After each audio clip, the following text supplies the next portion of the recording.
Pour l'instant, on revient sur l'âme avec Nathalie. Bonjour Nathalie. Bonjour Brigitte, bonjour Simon. Bonjour Nathalie. Seymour, hein, pas Simon. Hein. Ouais. Ça fait 2 fois, je crois pardon. Oui, non, mais c'est pas grave. Seymour.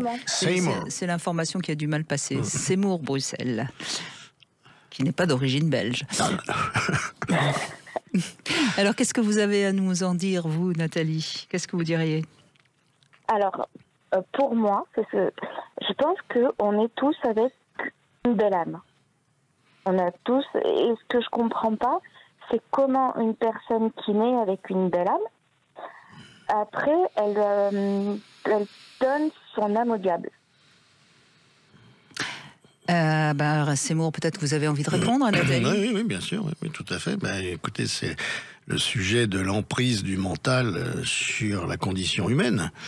Le problème, il arrive vers l'âge de 7 ans, hein, quand l'enfant, jusqu'à 7 ans, enregistre tout ce qu'il voit autour de lui. Il ne dissocie pas des événements, il ne réfléchit pas, c'est-à-dire qu'il ne projette pas, il ne déforme pas la réalité. Hein. Il enregistre, il prend, et il prend ce qui est, il vit avec ce qui est, il vit dans le présent. Et puis, vers l'âge de 7 ans, d'abord, physiquement, il va se passer quelque chose d'important. 6-7 ans, les dents de lait tombent, et ce sont les dents définitives qui vont arriver. Donc, sur le plan physique, énergétique, il y a une transformation très importante. Et sur le plan mental, on appelle cette période l'âge de raison. Et là, il va commencer à raisonner et à réfléchir. Et la réflexion, ce n'est pas la réalité, c'est un reflet. Hein. Ça vient du verbe réfléchir, ça vient du mot reflet. Donc il va commencer à vivre avec un reflet de la réalité. Il va mettre en place, en quelque sorte, des croyances ou des pensées qui vont justifier ce qu'il a traversé. Exactement. Et donc il va vivre avec ça, avec son conditionnement, sont des programmes. Donc jusqu'à l'âge de 7 ans qu'il a engrangé, comme disaient les jésuites, donnez-nous un enfant jusqu'à l'âge de 7 ans et on en fera un homme. Qu'est-ce qu'un homme? Ça, c'est la grande question. Et donc, à partir de ce moment-là, suivant son vécu et tous les programmes qu'il a enregistrés, plus ceux qu'il a hérités des ancêtres, hein, c'est ce qu'on appelle le transgénérationnel, il va essayer de se conduire dans la société. Et si ces programmes sont mauvais, très mauvais, si ce qu'il a vu sous les yeux et dans ses oreilles étaient des choses affreuses, il va vivre en fonction de ça. Et tous les régimes totalitaires le savent, toutes les religions le savent, et c'est comme ça qu'on fabrique des tueurs. Donc c'est pour ça qu'une âme très belle, peut-être à la naissance, va se transformer suivant son vécu. Un enfant à la naissance, il est pur, hein, Nathalie. Il y a pas, il est pur au sens qu'il n'y a rien c'est chouette un enfant, un bébé quand il arrive au monde. Et après, c'est ce qu'on dit souvent, hein, la violence. Il y a derrière la violence, toujours de la violence, ce qui, encore une fois, n'excuse rien. Hein. Mais on ne devient pas violent par nature. Alors, je vais donner un exemple. Excusez-moi, je donne un exemple sur le sujet de la violence de la naissance. Et on a fait des études sur les naissances violentes, hein, c'est-à-dire avec l'exemple des forceps, des ventouses, tout un tas de choses qui font que la naissance est violente. Et on s'est rendu compte que les enfants nés dans la violence développaient la violence dans leur vie, et adolescents, adultes, et surtout envers eux-mêmes. C'est-à-dire qu'ils ont le programme de la violence, de la souffrance, et ils engendrent la violence et la souffrance. Vous voulez réagir, Nathalie? Oui, parce qu'en fait, donc là, on a fêté les 80 ans de la libération d'Auschwitz et des camps de concentration. Et quand je voyais justement cette violence, je me disais, mais comment une personne, un enfant, comme on disait tout à l'heure, qui est pur, comment ça peut donner des monstres comme ça? Qu'est-ce qui s'est passé justement pour qu'ils aient donné leur âme au diable et fassent autant de dégâts, de torture, de souffrance, et comment c'était possible? Et en fait, vous répondez bien à ma question, parce que j'étais complètement dans l'interrogation et je comprenais pas comment pouvait être... Parce que là, c'est même pas ça, quoi. Ça pas de... Alors, il faut savoir, encore une fois, moi je suis pas historienne, hein, donc je ne dis que ce que j'ai lu et appris grâce aux historiens. L'Allemagne, au début du siècle dernier, il y avait des éducations très très dures avec les enfants.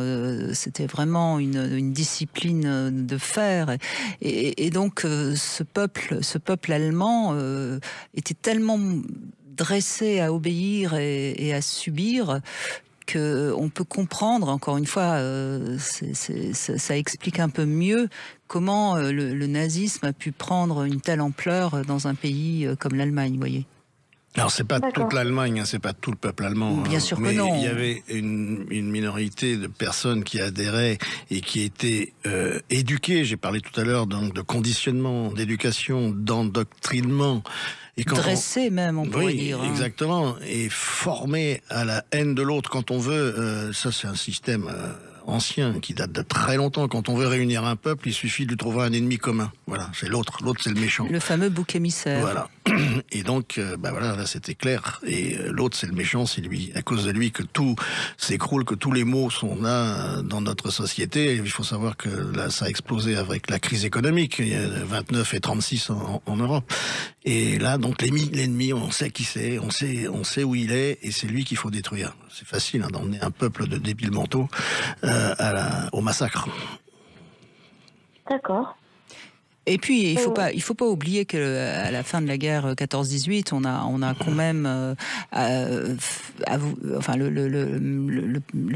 traité de Versailles a été catastrophique pour l'Allemagne. Donc on a créé une haine. C'est toute la question d'ailleurs qu'on peut se poser pour la Palestine et Gaza actuellement. Essayons de trouver quelque chose qui calme un peu sinon la haine emmène aussi la violence et la haine. Donc tout ça c'est toujours pareil. C'est compliqué, mais c'est aussi, je crois, en essayant de comprendre pourquoi ça a pu se passer, qu'on peut éviter que ça se reproduise. Exactement. Ouais. Ce qui encore une fois n'excuse rien. Non, c'est une explication, c'est pas une excuse. Mais comprenez que vous, qui n'avez pas le même schéma mental, vous avez du mal. On a du mal à comprendre l'autre. C'est ça. Oui, parce qu'ils n'ont pas le. Excusez-moi, je finis, j'en ai pas. Un schéma mental va conduire un individu dans tous ses actes. Et tant qu'il n'en sort pas de ce schéma mental. Mais il y en a pléthore de schémas mentaux. Et quand on n'a pas ce schéma mental, on ne comprend pas ce que fait l'autre. Regardez toutes les horreurs qu'on a actuellement dans les faits divers. On se dit, mais comment ils ont pu faire ça? Comment il a pu faire ça? Parce qu'on ne fonctionne pas comme l'autre. Donc on ne peut pas le comprendre.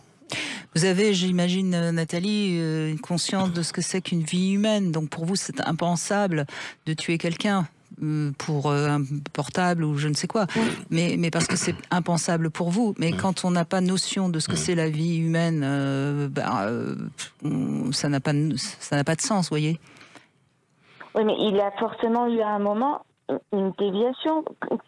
Alors on va faire une petite pause. Elle est dans l'éducation, on va faire une petite pause et on va revenir avec Nathalie qui a besoin de comprendre un peu les choses, et je pense que ça aidera peut-être d'autres personnes.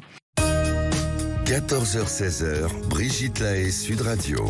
Seymour Bruxelles est avec nous et on rappelle aussi que vous êtes l'auteur de La peur, origine de nos maladies aux éditions Très Daniel. C'est un petit peu de ce dont on parle aujourd'hui en parlant de notre âme. On retrouve Nathalie qui d'une certaine manière a envie de comprendre pourquoi il y a tellement d'horreur depuis la nuit des temps dans l'humanité. Et surtout pourquoi une belle âme peut devenir une âme sombre. Comment transformer une belle âme en âme sombre? C'est ça la question, n'est-ce pas, Nathalie? Tout à fait. Voilà. Tout à fait. Ouais. Comment une belle âme peut donner son âme au diable? Mais quand un enfant grandit dans une famille qui répète tous les jours que les Indiens peau rouge sont des ordures, des primitifs, des tueurs d'enfants, il enregistre tout ça, ça le construit. Et après, pour lui sortir cette idée fausse de son mental, de son schéma mental, d'abord, il faut qu'il en prenne conscience de lui-même, et ensuite, il y a du travail, croyez-moi.